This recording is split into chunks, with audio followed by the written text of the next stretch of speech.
What if I told you that reality, our reality, has an operating system? Well, today, we're going to decode it. This is the physics of survival.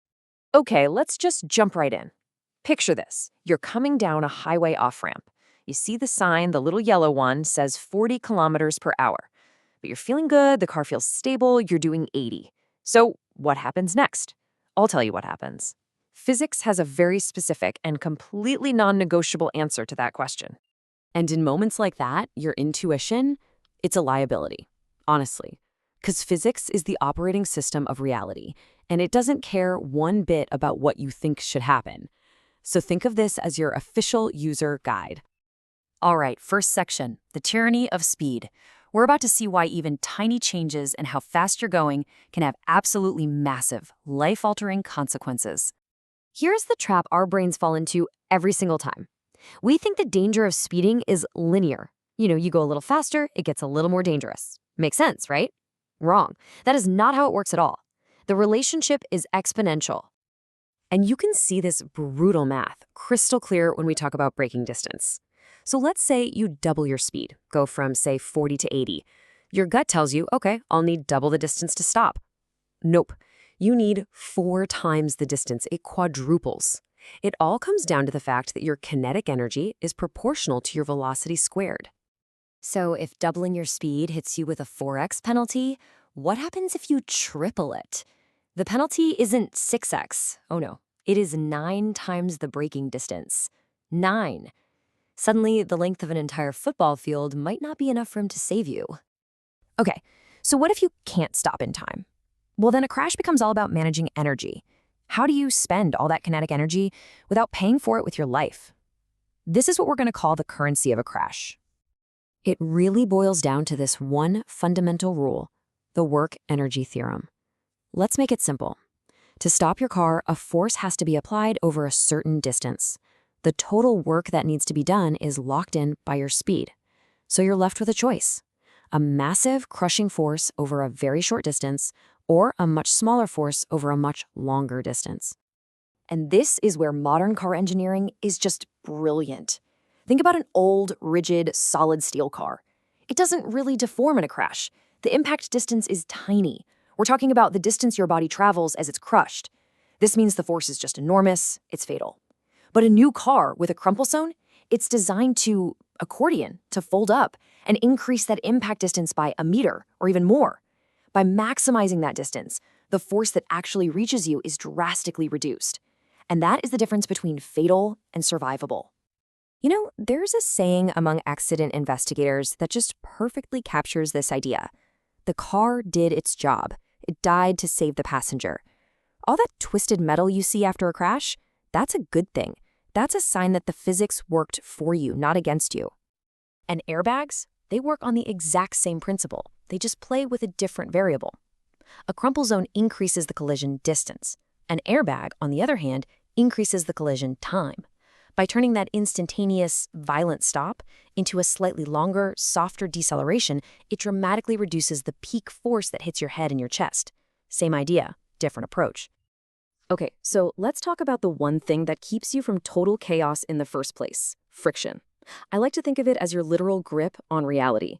And believe me, it operates on a razor's edge.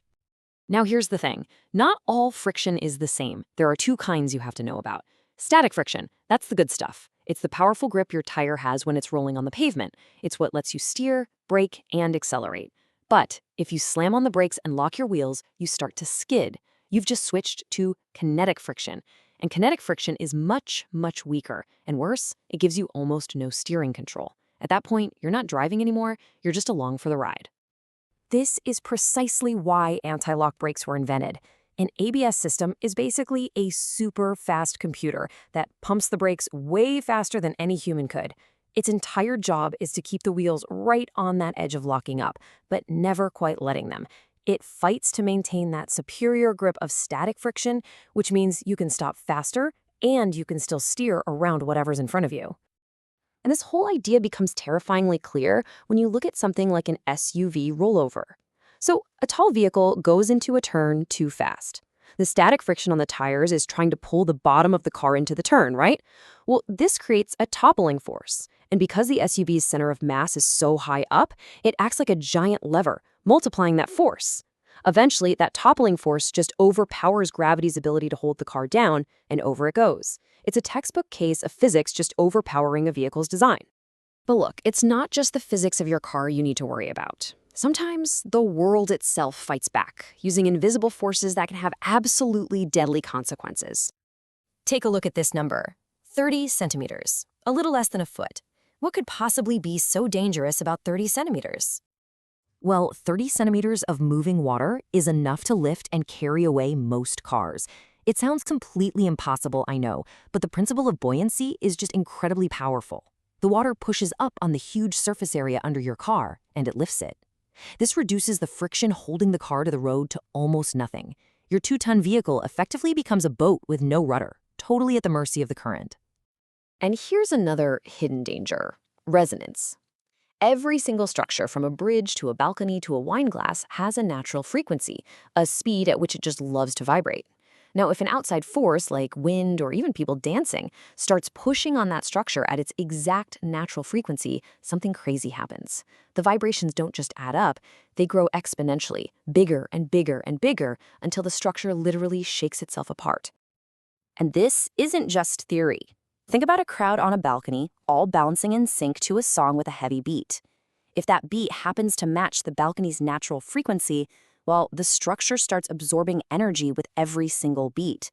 It's no longer just holding up the weight of the people, it's dealing with a synchronized dynamic force that it was never ever designed to handle.